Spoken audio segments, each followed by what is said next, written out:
આજ રોજ વાગડા તાલુકા કોંગ્રેસ સમિતિ વતી NFSA એટલે કે નેશનલ ફૂડ સિક્યુરિટી એક્ટના અનુસાર જે વાગડા તાલુકાના દરેક રેશન કાર્ડ ધારકોને નોટિસ આપવામાં આવેલી છે તેના વિરોધમાં આજ રોજ અમે જંગી મેદની લઈ આવેદનપત્ર આપવામાં આવેલા છે।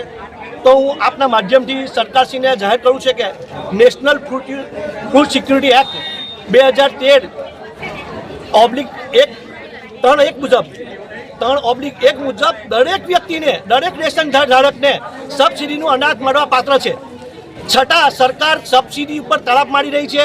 જે જ્યારની કેન્દ્રમાં NDA સરકાર બેઠી ત્યારથી તમે જોઈ લો, પહેલી તો કેરોસીનની સબસિડી નાબૂદ, ગેસના બોટલની સબસિડી નાબૂદ અને હવે અનાજની સબસિડી નાબૂદ કરવા જઈ રહેલી છે। એટલે દરેક સબસિડીને નાબૂદ કરવા માટે NDA સરકાર જઈ રહેલી છે।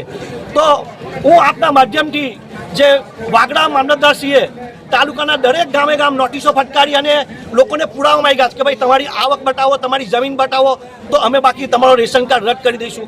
તો હું આપના માધ્યમથી જણાવવા માંગુ છું કે સાહેબ એક નકલ છે 1 એકરની, એમાં 8 નામ છે। 8 નોટિસ આપવામાં આવે છે કે તમારો રેશન કાર્ડ રદ કરવામાં આવશે। 3 દિવસમાં તમે એનો ખુલાસો આપો।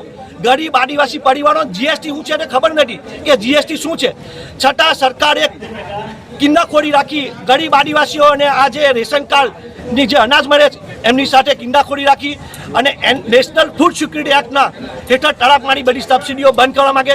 જો આના હક્કોને છીનવવામાં આવશે તો અમે વાગડા તાલુકા કોંગ્રેસ સમિતિ વતી, ભરૂચ જિલ્લા કોંગ્રેસ સમિતિ અને ગુજરાત પ્રદેશ કોંગ્રેસ સમિતિ વચ્ચે ઉગ્ર આંદોલન કરતા ખચકાય નહીં।